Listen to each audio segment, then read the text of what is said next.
Well, we were just a couple of days removed from this man doing one of the most insane things in UFC history, stepping in on 4 hours notice to save the co-main event of UFC 303. So it's Dan 50K Ige. Maybe it's Dan 4 hours Ige now, but man, have you even had time to process what all unfolded this weekend?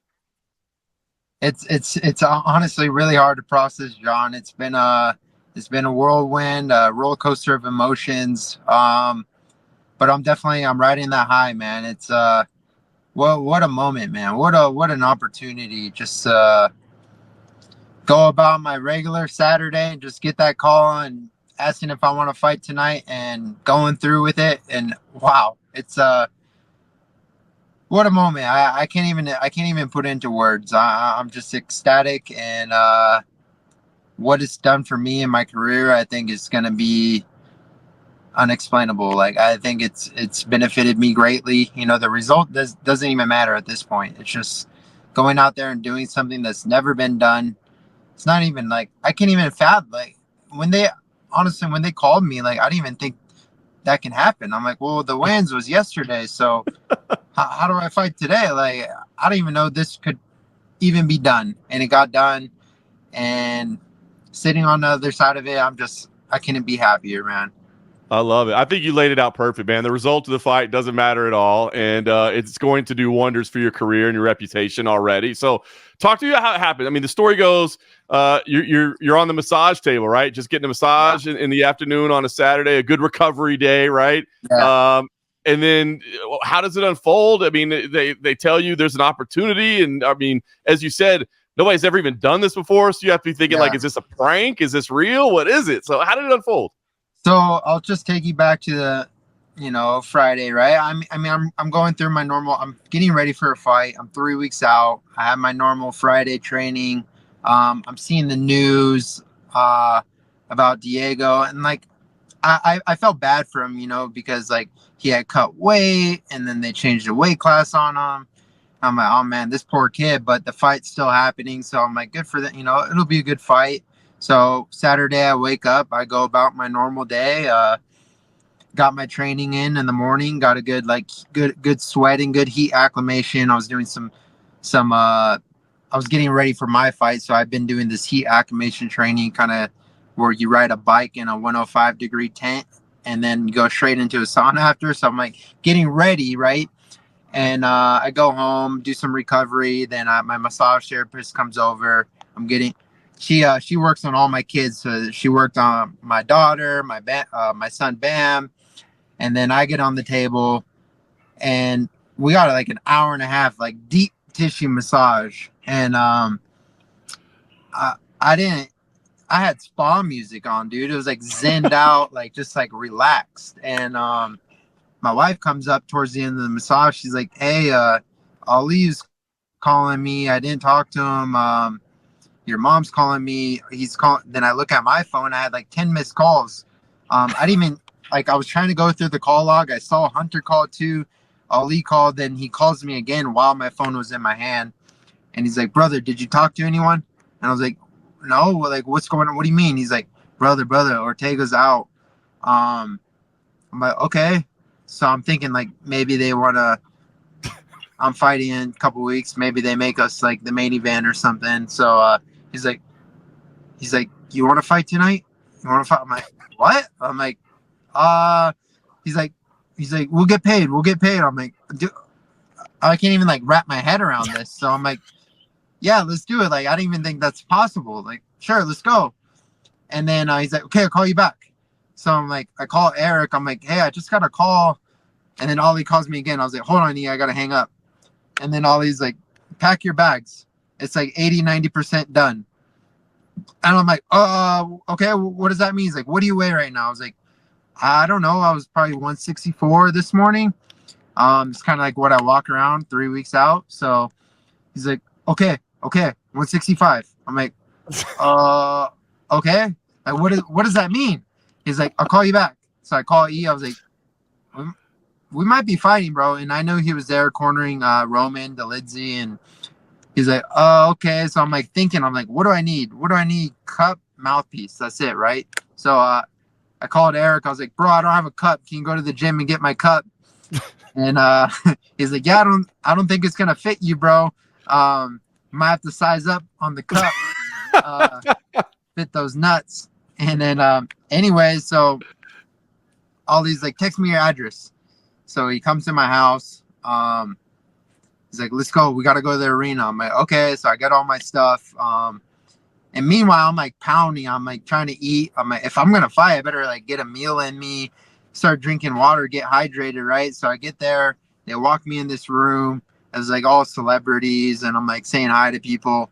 And they're like, all right, get on the scale. And they had the whole commission there. Like, I heard this had to get approved by like the governor of Nevada. Like Right. a lot of things went down that I had no idea. So I'm like, oh, is this like a real weigh-in? And I'm like, hold up, I gotta go use the bathroom real quick because like my bladder's full because I was drinking water. So use the bathroom, step on the scale, 164 and a half. They're like, official weight. I was like, oh, so this is the real weight. I'm just glad that I made weight, right? Because they didn't tell me. Like Ali said something about like, hey, maybe jump in a bath or something. What are you talking? Like, dude, no, I'm gonna show up. And so yeah, we step in, official weight 164 and a half, and we fight 2 hours later. What a I don't even know how to put into words, dude. What a night. It is so crazy because I reached out to you on Sunday to see if I could talk to you, and you're like, yeah, bro, but I'll hit you back. Like, I'm at church. You know what I mean? So it's like you just had a normal day, went and had a UFC fight, then went home and it just got right back into normal life. I mean, this is just like the craziest whirlwind of a story ever. It really is, man. It's just, like I said, I don't even know how to express it. Like, my brother-in-law is supposed to fly out July 5th to come corner me. It's like the UFC already bought him flights. But like, what do we do now? So we're just, who knows? Do we fight on the? I don't know what's going on. I don't even have a. All right, so we'll get to that in a second. So what do you do in the 2 hours between the fight? Because I mean, normally, I guess in some ways it's a positive, right? You don't have that whole day of sitting around and waiting and thinking and all that weird stuff. But you also got to get your head right. You got to get your hands wrapped. You got to get your. Like, I saw Eric had to go get Kai Kamaka and Sean Strickland. So like, when do they show up? What's that 2 hours like? Are you by yourself? So Ollie picks me up. We head to the arena. Eric calls Kai Kamaka. He said, be on Las Vegas Boulevard and Silverado Ranch at the Shell station in 30 minutes. This dude, I swear to God, this is like a movie. And he's like, oh, he's with his kids. He just fought in South Dakota the night before. He just landed. He's with his kids. He's like, be at Silverado Ranch. So, because I'm coming from Inspirada on the 15th. Boom. Right. We go there. We pick him up from the Shell station. He calls Strickland because I called my other coach. He was sleeping, and calls Strickland. He's like, be at T-Mobile in 30 minutes. Strickland jumps on his motorcycle.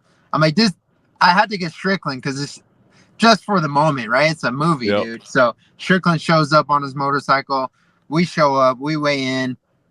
People are asking me questions. My phone's blowing up. What's going on? Like, dude, I was like, I don't even know.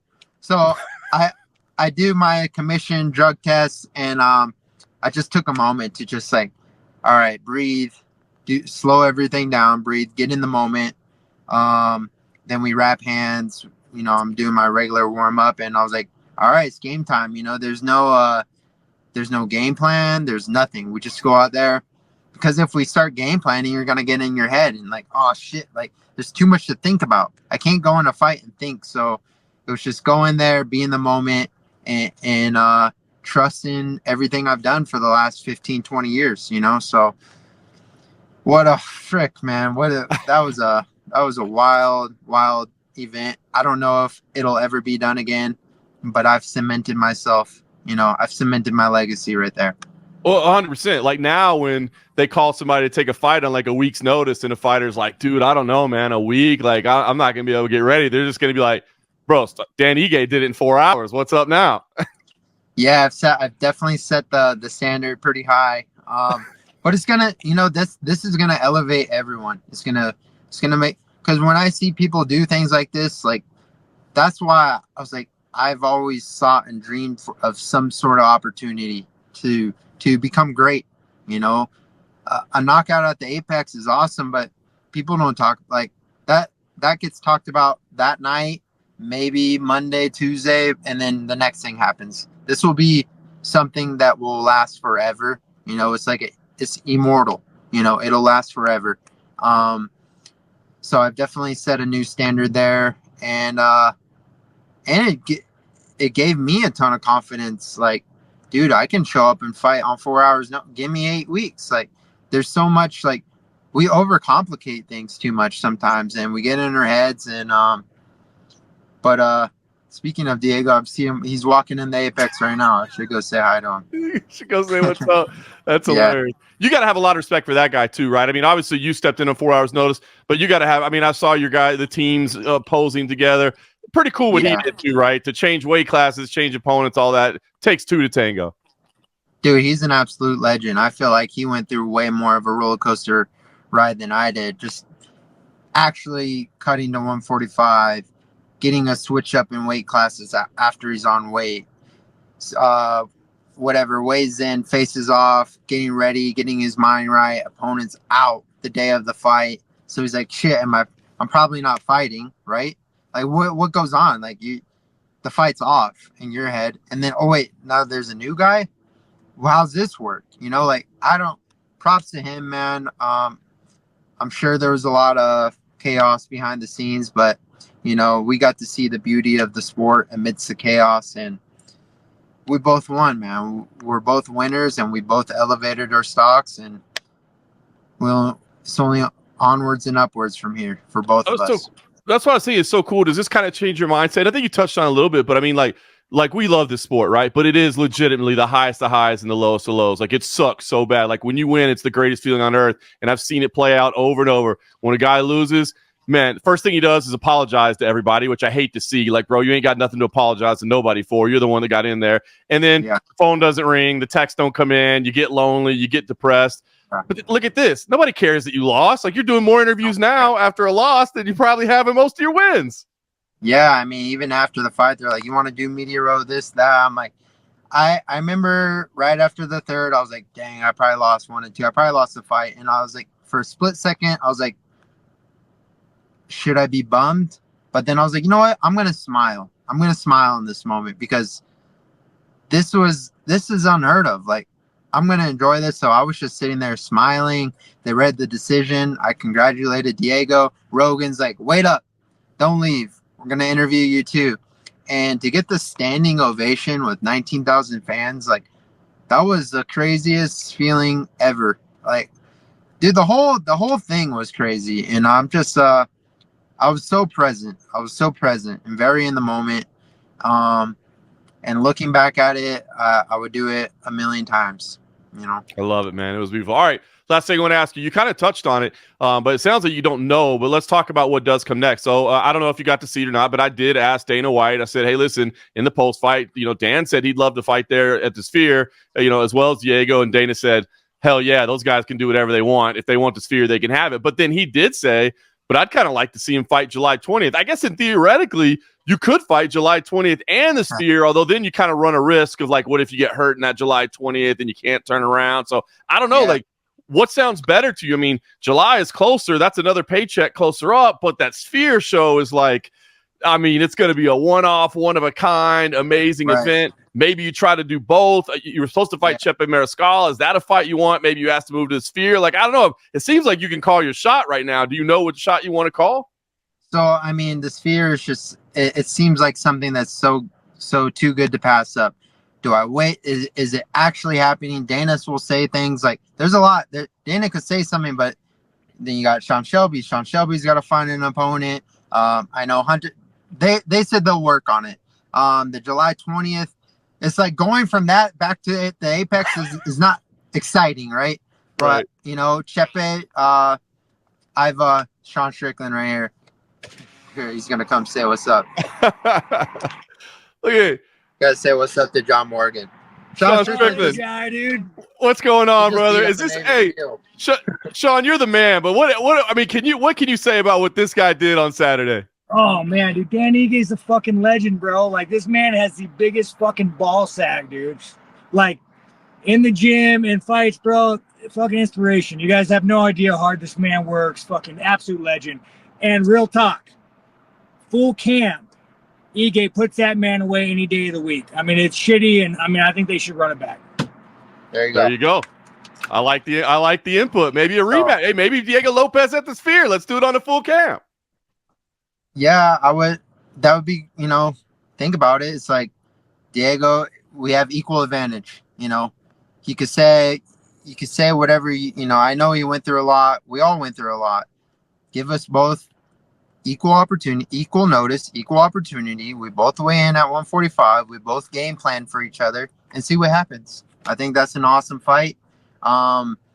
There's a lot for him. It's easy. He being the Mexican, he can fight anyone. For me, I don't have a lot of options. There's Diego, there's Yair, there's Ortega. I don't know. There's Chepe because he's a Mexican. So we'll see. I'm gonna be ready. I'll be ready. Give me a call. 4 hours. Let's go. That's it. I love it. Oh, let's see how I play. I like the Chepe idea. Like Diego Lopes, a rematch could be good. But you know what? There's something kind of beautiful about this. Maybe it's just we let it live as it is. We don't need to revisit it. It was a special night in history, and you guys will both have continued success. But the Chepe Mariscal fight at the Sphere sounds like an idea. Dude, he's fun. He's exciting. I know that wasn't my original opponent, and I went through Burrito. They gave me Sean Woodson. Then something happened with him, and then Chepe. And I've trained with Chepe. He's a monster. He's a little demon, dude. He comes at you, and that would be a crazy fight. So I don't know what's all gonna happen because he got an opportunity, and that opportunity got taken away from him because I took this opportunity. So what happens? I'm hoping I hear something in a couple of days, and we'll see what happens. And I'll just put it this way: I'll be ready. You know that. I love it. We'll call you on 4 hours notice if we need to, but we'll get you at the Sphere. Dan, I appreciate you taking the time, man. I know you're in demand, so I'll let you get back to it. But man, but just honestly, from the bottom of my heart, man, that was awesome, man. I think that was an inspiration for everybody in the sport, man. So awesome what you did. Thank you so much. Thank you, brother. Appreciate you.